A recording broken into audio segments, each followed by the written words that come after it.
So ఇక్కడ question ఏంటిదంటే 6.5 litres అనేది 100% అయినప్పుడు 130 మిల్లీలీటర్స్ అంటే 130 ml అనేది ఎంత అవుతుంది అని క్వశ్చన్.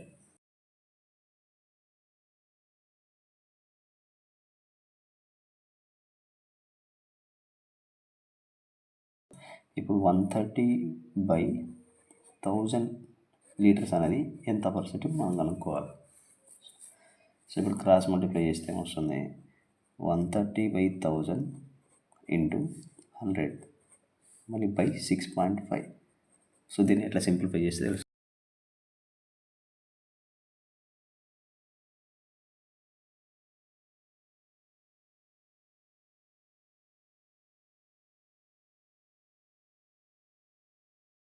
వచ్చింది ఇక్కడ 2%.